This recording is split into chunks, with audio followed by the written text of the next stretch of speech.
Episode 10, The God That Dreamed in Silence, Season Finale. Chapter 16, The Weight of Whispers. The silence after Anahras' dissolution wasn't truly silent. It hummed. It breathed. It held the resonance of names finally laid to rest and the soft sigh of the reliquary collapsing into possibility. The ground beneath the five heroes, Evelyne, Aldric, Aethoria, Sabrine, Kaelin, was solid, ordinary stone now, scarred but stable. The air smelled of ozone, damp earth, and the faint, fading sweetness of the whispering black script flower. Aldric traced the name etched just above his heart, a secret warmth against his skin. It felt like a key turning in a long-locked door within him. Unwritten, he repeated his earlier word, his voice rough but clear. But the page isn't blank. Kaelin sheathed his ink-stained blade with a finality that felt premature. Feels blank enough. City gone. Angry God turned, seed. What do we do with unwritten? We walk, Evelyne stated, pragmatism a familiar anchor. She looked towards the horizon where the false dawn Anahras had conjured was finally yielding to the true, pale light of morning bleeding through the dissipating ink clouds. We find out what unwritten looks like beyond this crater. Sabrine's sharp eyes scanned the vanishing starlight motes. It looks like consequence. Anahras wasn't just a wound. Forgiving it, unmaking it, it was like pulling a thorn from the world's side. The whole remains. And something else felt it. She shivered, though the air was warm. The quiet, it's listening too hard. Aethoria knelt, brushing her fingers over the cracked stone where the flower grew. The whispers were fainter now, almost inaudible. Others like Anahras, she murmured, echoing her earlier thought. Gods of silence. Gods of pain nobody claimed. Where do they hide? In the cracks of history? In the spaces between breaths? She looked up, her gaze distant. The silence beneath the Ashen Continent, it just deepened. As they began their slow trek away from the epicenter of their victory, a subtle wrongness seeped into the world. It wasn't overt. It was the way the morning light seemed to catch dust motes that weren't quite dust, but miniature, flickering scenes, a child's laughter abruptly cut off, a forgotten battlefield glimpsed in a dewdrop, a whispered argument heard in the rustle of distant leaves. Memories, not their own, bleeding into reality like ink through wet parchment. Chapter 17, The Song of Scars. Their journey took them through lands scarred by Eurethus's long influence, regions where reality had been thin. Villages huddled under skies that seemed too aware. People spoke in hushed tones, not of monsters, but of sudden, vivid dreams that lingered upon waking, of phantom pains where no wound existed, of hearing names called by voices long gone. It was near the skeletal ruins of a forgotten observatory, perched on the edge of a vast, ashen plain, that the dreaming god's influence truly manifested. The ground trembled, not violently, but with a deep, resonant groan that seemed to originate from impossibly far below. The air thickened, becoming heavy with the scent of ozone and old blood. Then, the singing began.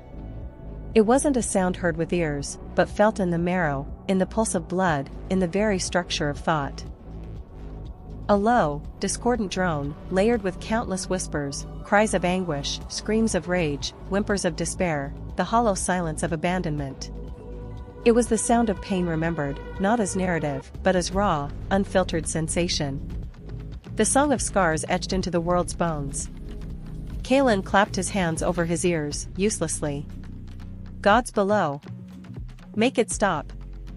It's not for us to stop, Sabrine gasped, her face pale, knuckles white on her staff. Her eyes were wide with a terrible understanding. It's the dreaming god, remembering. Remembering its pain. Remembering everything it was made to forget. Reality frayed at the edges. The ruins of the observatory shimmered. For a moment, they weren't ruins at all, but whole and gleaming, filled with scholars charting stars that no longer existed. Then, they were overlain with the image of a battlefield, screams echoing the drone in the air. Then, a suffocating darkness. The past wasn't just present. It was simultaneous, bleeding through the thin veil of now. Aldric staggered, the new name on his chest burning cold. He saw flashes, not his own memories, but fragmented horrors, cities drowning in ash, children dissolving into light, beings of pure void weeping tears of molten stone. It's too much, he choked. It's not a story. It's sensation.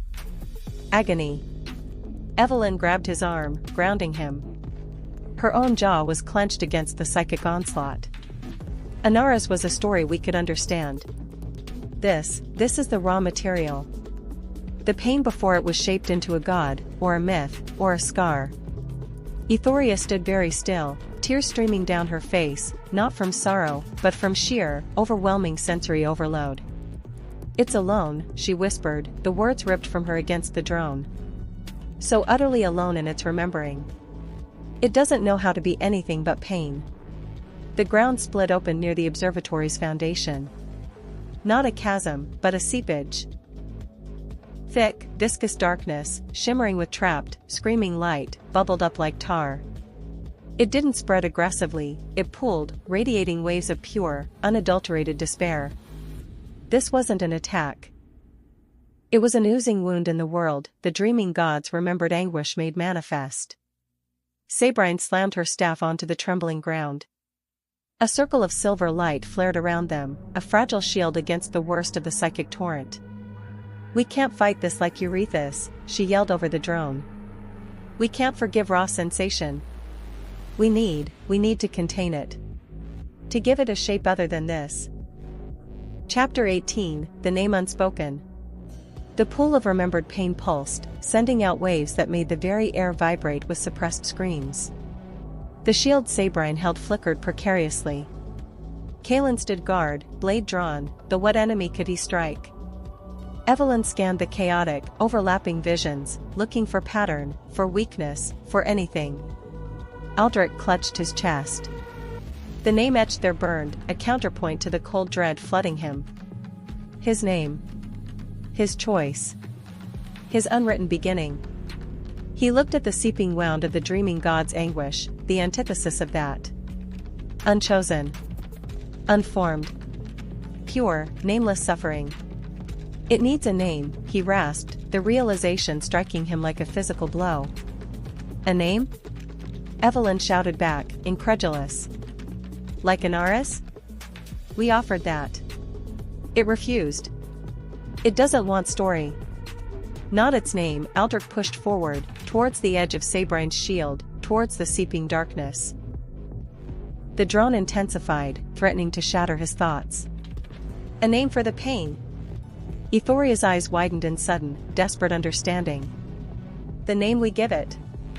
Not to define the god, but to define the wound. To separate the pain from the being. Sabrine gritted her teeth, pouring more energy into the shield. Do it, Aldric.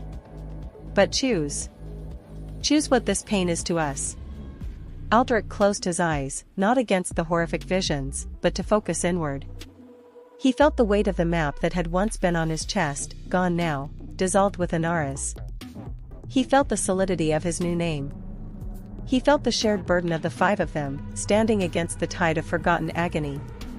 He felt the fragile hope of the white flower left behind. He felt the quiet courage of forgiving a god. He opened his eyes, staring directly into the pulsating, light-shot darkness. It wasn't malevolent. It was lost. Drowning in the echo of every scream it had ever absorbed, every tear it had ever been forced to hold. He placed his hand flat against the shield, directly facing the oozing wound. He didn't shout. He breathed the word, pouring into it all the unwritten hope, the fragile solidarity, the act of witnessing without flinching. Remanent. The word hung in the air, fragile as a soap bubble against the crushing drone. For a heartbeat, nothing happened. The pain song swelled, threatening to obliterate the tiny sound. Then, a ripple. The seeping darkness stilled. The trapped, screaming light within it dimmed, not extinguished, but contained. The word remanent echoed not in their ears, but in the fabric of the wound itself. It didn't name the god. It named the manifestation. The lingering scar. The residual pain given form. The discordant drone fractured. The overwhelming pressure lessened, just slightly, like a storm finding a single, defined channel instead of raging everywhere at once. The chaotic visions flickered, becoming less visceral, more like distant reflections on water. The ground stopped trembling. The pool of Remanent stopped spreading. It lay there, a dark, unsettling stain on reality, but no longer actively unmaking the present moment around it. Contained. Defined. Acknowledged. Kaelin lowered his blade, breathing hard. Did we just name its boo-boo? Sabrine slumped, her shield winking out. Exhaustion etched deep lines on her face, but her eyes held a fierce spark. We gave its pain a boundary. A shape outside itself. That's the first step. Not forgiveness, containment. Definition. Evelyne stepped cautiously towards the edge of the contained Remanent. It pulsed softly, a deep, mournful throb. It's still there. It's still agony. But it's separate now, Aethoria said softly, approaching Evelyne. She looked down at the dark pool, then towards the vast, ashen expanse leading towards the rumored depths beneath the continent. The god sleeps again. But this, she gestured to the Remanent, this is the wound we opened by freeing Anahras. This is the consequence. Aldric looked at the name above his heart, then at the named wound at their feet. The war over truth, he said, echoing Sabrine's earlier warning. It starts here. With the wounds we acknowledge. With the pain we dare to name. They stood in a weary circle around the Remanent, the true dawn finally breaking over the Ashen Continent, casting long, stark shadows. The silence returned, but it was different now. No longer the silence of absence after Anahras, nor the listening silence before the dreaming god stirred. It was the heavy, watchful silence after a storm has passed, knowing another is brewing on the horizon. Sabrine's gaze was fixed on the distant, shadowed mountains marking the continent's heart. Containing the spill is one thing. Healing the source, that's the unwritten chapter. Kaelin nudged the solid ground with his boot. So, we dig? Evelyne took a deep breath of the cold morning air, tinged with ozone and the faint, acrid scent of the Remanent. We learn. We find others who remember differently. And we prepare. She looked at each of them, Aldric with his new name, Aethoria with her deep sight, Sabrine with her sharp truth, Kaelin with his grounded blade. The dreaming god remembered pain.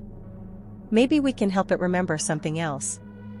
Behind them, unseen in the depths far below, the sealed chamber in the black crystal dome pulsed once, faintly, in time with the Remanent on the surface. The season ended not with victory, but with a fragile boundary drawn. A wound named. A deeper sleep disturbed. And 5 souls, irrevocably changed, standing on the precipice of a war not for land or power, but for the very nature of truth and memory. The unwritten page awaited their next move. Chapter 19, The Communion of Echoes. Remanent pulsed like a black wound on the Ashen Continent landscape. Its presence was no longer an aggressive tearing of reality, but a constant, oppressive weight. The air around it vibrated, filled with whispers of forgotten suffering, now slightly muffled, contained within its named form. The heroes made camp at a safe distance, their senses still raw from the earlier assault. Aethoria approached the edge of Remanent. She didn't touch it, but held out a hand as if sensing its temperature. I'm listening, she whispered. Her eyes, usually filled with gentle light, now reflected the flickering motes trapped within the darkness. Not just pain. There are echoes. Droplets of joy that drowned. Fleeting moments of peace overwhelmed by despair. It's not just a wound. It's an archive. Sabrine watched her intently. An archive of what? What the dreaming god absorbed before being sealed. What the world couldn't, or wouldn't, bear. Yes, Aethoria replied, a tear freezing halfway down her cheek in the deepening chill. He didn't create this pain. He stores it. He was a dumping ground for emotions too heavy, too dangerous to exist. She looked at Aldric. Your word, Remanent, it's not just a name for the wound. It's a name for this repository. A treasury of rejected feeling. Kaelin snorted. So we've got a divine garbage dump waking up and flooding the world with its contents? Fantastic. It's more complex, Evelyne interjected, her gaze analytical. If Aethoria is right, and this is storage, it means the dreaming god isn't the source of evil. He's a victim.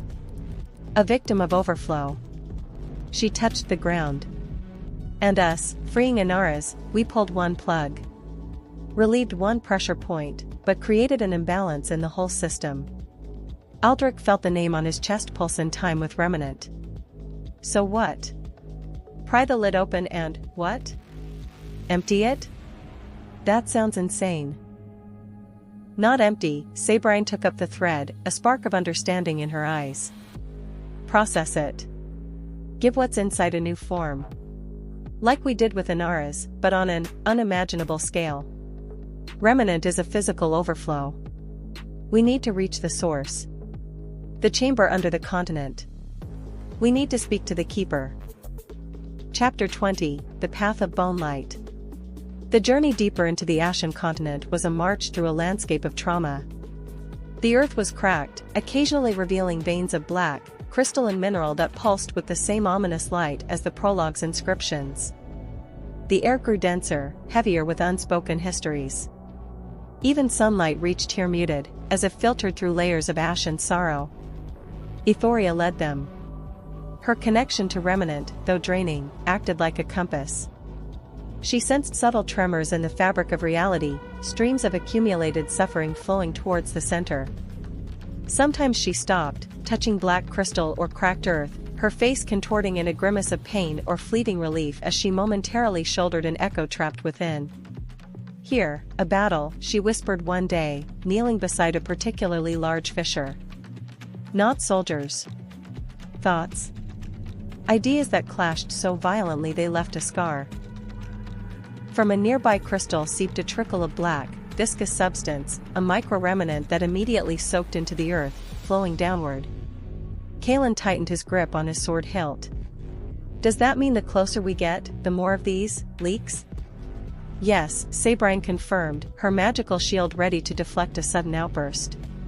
The Remanent on the surface is just a symptom. The pressure is building. The system is overloaded. The keeper, or what holds it, is weakening. Aldric walked in silence, his hand often unconsciously pressing against the new name on his chest. He felt his own history, his own choices, resonating with the vastness of the suffering around him. He was no longer just a map-bearer, he was a living testament to the possibility of change, of hope woven into narrative. It gave him strength, but also weighed him down with responsibility. One night, camped under the shadow of a giant, petrified tree whose branches resembled ossified fingers, Evelyne noticed something. On the thickest branch, where cracked bark formed a natural hollow, grew a tiny plant. Not the white flower from the reliquary, but a delicate, violet shoot, wound with fine threads of silver light. It didn't whisper. It simply existed, stubbornly, amidst the deadness. Life, Evelyne whispered, touching the shoot with her fingertips. The silver thread shivered, radiating warmth. Even here. New. Unwritten. Sabrine came closer, observing. Hope isn't the absence of pain, Evelyne, she said softly. It's the decision to grow despite it. And sometimes, to transform it. Her gaze swept towards the continent's heart, where the darkness seemed to thicken. That's our task. Not just for us. For this shoot. For all who come after. Chapter 21, The Chamber of Unwept Tears. They entered a realm of perpetual twilight. The air grew icy and so still their breath froze into tiny crystals. The earth gave way to smooth, black stone that reflected their distorted shapes like a dark mirror. Finally, they stood before it. The crypt wasn't built. It was excised. A vast, perfectly smooth dome of black crystal, embedded into the very flesh of the continent like a bubble of dark matter. Its surface was covered in billions of tiny, intricate inscriptions, each etched in bone light, a shimmering, cold luminescence resembling an aurora in shades of white and pale blue. This light didn't illuminate, it lived its own life, flowing across the crypt's surface in slow, hypnotic spirals. The silence was absolute, deeper than any they'd ever known. A silence that vibrated in their bones. The sigils, Sabrine breathed, stepping closer though each step required immense will. These aren't words. They're patterns. Prison formulae. Algorithms of forgetting. Her hand trembled as she raised it towards the surface. Incredibly powerful. And ancient. Older than any civilization we've read of. Aethoria fell to her knees, tears freezing on her cheeks. He is in there. Dreaming. But not dreaming. This is the silence after the nightmare. The silence of exhaustion. Her voice was a barely audible rasp. How much did he absorb before they put him to sleep? What burden does he carry? Aldric felt the name on his chest turn icy. The Remanent on the surface was a drop in an ocean. Here, in the heart of darkness, lurked the sea. We have to go in, he said, his voice strangely muffled in the absolute silence. We have to find the keeper. Or, a way to mend this algorithm. Kaelin stared at the immense dome in disbelief. Go in? How? That looks tighter than a royal vault. Evelyne approached the wall, her eyes tracing the flowing lights. Not with force. With a key. She pointed to the ever-shifting patterns. This is code. A defense and lullaby system combined. We need to reprogram it. But to do that, we need to understand the language of the pain it stores. The language Remanent speaks. Sabrine nodded slowly. Aethoria. You are our translator. Aldric, your new name, yourself, that might be our access point. A foothold in the chaos. We must weave our stories with his suffering. Build a bridge. Not to wake a monster, but to offer an alternative.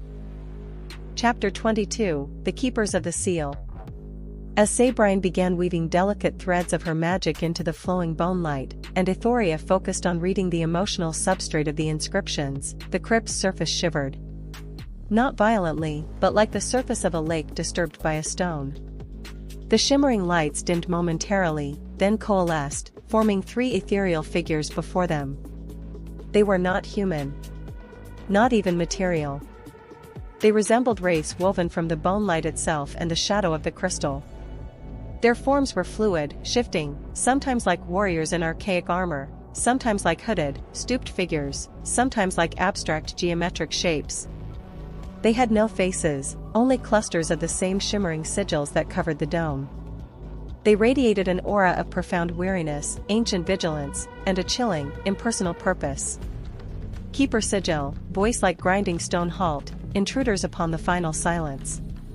The sleeper must not be disturbed. The archive must not overflow. The words resonated directly in their minds, bypassing ears. Sabrine held her ground, her magic a silver nimbus around her. We come not to disturb, but to mend. The archive is overflowing. Remanent bleeds onto the world above. The seal weakens. Keeper veil, voice like wind through tombs we know the spill. It is contained. Named. A manageable breach. The core algorithm holds. To alter it risks catastrophic release. The pain stored within, it is beyond comprehension. Beyond form. It would unmake. Aethoria stepped forward, her eyes wide with empathy. We feel its echo. It's drowning. He wasn't meant to hold it all forever. There must be another way. Keeper form, voice like cracking ice. The way is silence. The way is forgetting. The way is the algorithm. It was forged in necessity, at great cost, to save the many from the unbearable weight of the few. Aldric felt the cold name on his chest flare. He stepped beside Aethoria, facing the shifting keeper form. My name was written for me. Then rewritten by prophecy. Now, I hold one I chose. He placed a hand over his heart. What if the sleeper could choose? What if the pain could be rewritten? Not forgotten, but transformed? We offered Anahras a new story. We offer the same. The keepers flickered. The sigils on their forms swirled faster. A low hum emanated from the crypt, a sound felt more than heard. Keeper sigil, choice? For the archive? The concept is alien. The sleeper is not an entity as you understand. He is vessel. Function. Keeper veil, yet, the name spill, it responded to definition. Contained by a word. Keeper form, the algorithm was designed for containment, not transformation. The risk. We understand the risk, Evelyne stated firmly, her voice cutting through the psychic hum. But the current path leads to collapse. The Remanent is proof. We propose not dismantling the seal, but upgrading it. Integrating a new protocol. One of processing, not just storage. We offer ourselves as conduits. As interpreters. The keepers became still, their forms hovering. The bone light on the crypt pulsed with a slow, uncertain rhythm. The ancient sentinels of silence were contemplating a heresy, the possibility of change. Chapter 23, The Bridge of Shared Burden. The keepers did not dissipate, nor did they attack. Instead, they expanded. Their forms dissolved into streams of pure bone-light sigils, flowing back towards the crypt's surface. Where they touched, the intricate patterns began to shift. Not randomly, but forming a complex, spiraling gateway directly onto the dome's surface. It wasn't an opening, but an invitation woven into the seal itself, a temporary, fragile interface. Keeper sigil, echoing from the gateway, the algorithm acknowledges the instability. The name spill argument holds weight. We grant temporary access to the interface point. Demonstrate this processing. Weave your narratives into the archive's edge. Show us transformation on a microscale. Fail, and the seal resets, erasing your intrusion and intensifying containment protocols. Pressure mounted, a tangible force pushing against their minds. The gateway pulsed with cold light. This was it. No turning back. Sabrine immediately began anchoring complex silver runes onto the ground around them, creating a ritual circle focused on the gateway. Aethoria, you're the link. Find an echo, a single, contained fragment of suffering within the archive's periphery. Aldric, Evelyne, Kaelin, focus on that echo. Share your own resonances. Not to overwhelm it with your pain, but to offer context, perspective, meaning. Aethoria took a shuddering breath and placed her palms against the cold sigils of the gateway. Her eyes rolled back, her body rigid. Found one, a child's terror, lost in endless dark, believing itself forgotten, unloved. Her voice was thick with shared anguish. Aldric closed his eyes, focusing on the warmth of his chosen name against the icy dread. He remembered his own moments of profound loneliness, the fear of being nothing but a prophecy. You are not forgotten, he projected, not towards the archive, but towards that specific echo of terror. The dark feels endless, but it isn't. Being lost doesn't mean being unloved. He poured the certainty of his self-chosen identity into the thought. Evelyne recalled the cold pragmatism that had shielded her, but also isolated her. She thought of the tiny violet shoot growing in the dead land. Fear is a signal, not a sentence. It tells you what you value. What you value, you can protect. You can find. She offered the echo a sense of agency born from analysis. Kaelin, surprisingly, didn't think of battle. He thought of the quiet camaraderie around a campfire, the unspoken trust. You ain't alone in the dark, kid, he grunted, the sentiment rough but genuine. Even when it feels like it. Someone's always stumbling around nearby. Just gotta listen for the cussin' dot. Sabrine wove their projected thoughts, their shared emotional resonance, into her silver magic. She channeled it not into the archive, but around the specific echo Aethoria had isolated, like a gentle net of understanding. Inside the gateway, the bone light flickered violently. The cold terror spiked, then shifted. It didn't vanish, but it softened. The overwhelming, formless dread gained texture, the sharp pang of separation, the yearning for light, the deep need for reassurance. It became a story of fear, not just fear itself. A tiny point of light, different from the cold bone light, sparked within the sigils surrounding that echo, a warm, golden amber of acknowledged pain and nascent hope. The pressure in the chamber lessened slightly. The bone-light sigils forming the gateway pulsed with a slower, almost thoughtful rhythm. Keeper veil, a whisper, transformation. Not deletion. Containment through comprehension? Keeper form. The integrity of the archive core remains intact. The localized resonance, stabilized. Keeper sigil, the principle is validated. On a microscale, the risk for the whole remains catastrophic. Aldric opened his eyes, sweat freezing on his brow. It worked. On one fragment. But the scale. Sabrine breathed, her energy visibly depleted. To do this for the ocean inside. One fragment at a time? Kaelin offered grimly. Evelyne shook her head. We need the source. The sleeper himself. We need to offer him the choice we offered the echo. The choice Anahras took. But we need to reach his core consciousness. Aethoria slumped, pulling her hands back from the gateway.